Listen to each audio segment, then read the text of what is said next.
Menteri Kebudayaan Republik Indonesia resmi menandatangani surat keputusan Menteri dan menetapkan tanggal 26 Juli sebagai Hari Puisi Indonesia. Dipilihnya tanggal 26 Juli karena bertepatan dengan hari lahir Chairil Anwar, salah satu tokoh dalam dunia sastra tanah air yang dikenal sebagai pelopor Angkatan 45. Penetapan ini menjadi sebuah langkah penting dalam menghargai puisi sebagai bagian yang kada terpisahkan dari budayawan peradaban bangsa.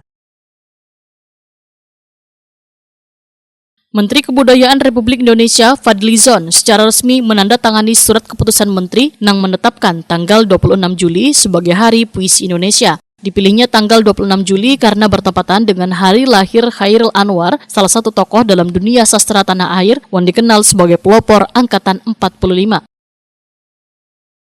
Penetapan ini menjadi sebuah langkah penting dalam menghargai puisi sebagai bagian yang kada terpisahkan dari budayawan peradaban bangsa.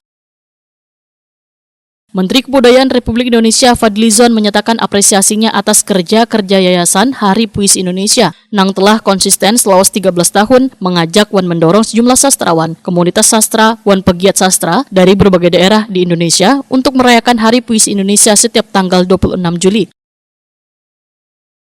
Fadlizon menyatakan puisi dinilai sebagai bagian penting dari karya sastra Indonesia yang kada hanya memperkaya narasi kebudayaan, tetapi merekam sejarah, melestarikan kearifan lokal wan adat istiadat, serta menumbuhkan sikap kritis, empatik, kreatif, aspiratif, wan toleran di tengah warga.